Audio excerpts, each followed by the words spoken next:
So student हम discovery of fire पढ़ रहे हैं। तो सेकंड हम वीडियो में फायर के बारे में पढ़ रहे थे कि फायर्स का इन्वेंशन हुआ जब जंगल में आग लगी तो उन्हें उससे फील हुआ कि इससे गर्मी मिलती है और एनिमल भी डर के भाग जाते हैं, वाइल्ड एनिमल। फिर धीरे धीरे उन्होंने कुक फूड करना भी सीख लिया फायर में, और जो रॉ फूड के कंपेयर में जब कुकड पीस ऑफ मीट उन्होंने खाया तो वो उसका टेस्ट उन्हें अच्छा लगा।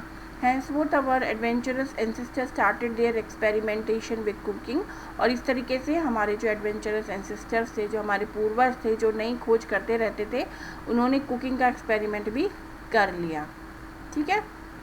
During this time the early man began to paint scenes of hunting or wild animal on the walls of cave। उसी समय पर हंटिंग मैन क्योंकि क्रिएटिव था, एडवेंचरस था, उसने नई नई जो वो शिकार करता था या वाइल्ड एनिमल्स को देखता था, उन्हें मारता था, उसको पेंटिंग उसने अपनी गुफा की दीवारों पे करना शुरू कर दिया। केव्स, क्योंकि वो गुफाओं में रहते थे। Such cave painting have been found in different part of the world के अलग अलग हिस्सों में इस तरीके की केव पेंटिंग मिली है। The early man use charcoal to do well painting. Charcoal का यूज़ करता था वो पेंटिंग बनाने के लिए, कोयले का जैसे। Many of such paintings survive till today and give us a glimpse of the life led by the early man।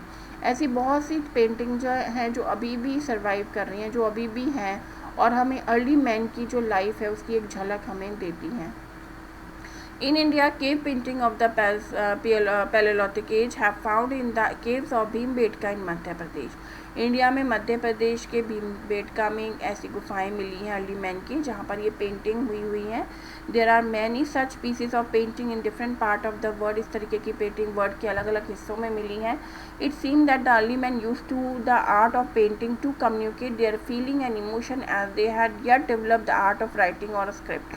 क्योंकि उस समय अर्ली मैन लिखना पढ़ना नहीं जानता था, तो ये जो पेंटिंग के थ्रू ये कम्युनिकेट करता था अपनी फीलिंग को, अपने इमोशंस को पिक्चर बना के। और क्योंकि आर्ट ऑफ राइटिंग और स्क्रिप्ट राइटिंग की जो कला है वो बहुत लेट में डेवलप हुई थी। नेक्स्ट हम पढ़ते हैं पैलेओलिथिक सेटलमेंट के बारे में। Most of the palaeolithic settlement have been found near the source of water. बहुत सारे पैलेओलिथिक सेटलमेंट वाटर सोर्स के पास हुए हैं, खासकर किसी रिवर या लेक के पास होते हैं।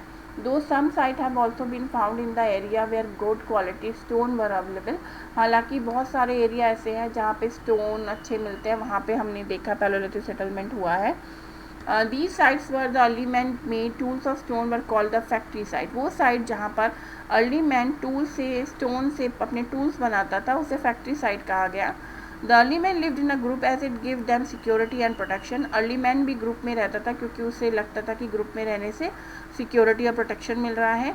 He could also Hunt better and gather more food in a group. और सबसे बड़ी बात है, ग्रुप में रहकर उसे अच्छा खाना शिकार करने को मिल जाता था, फूड गैदर करने में उसे भी हेल्प होती थी।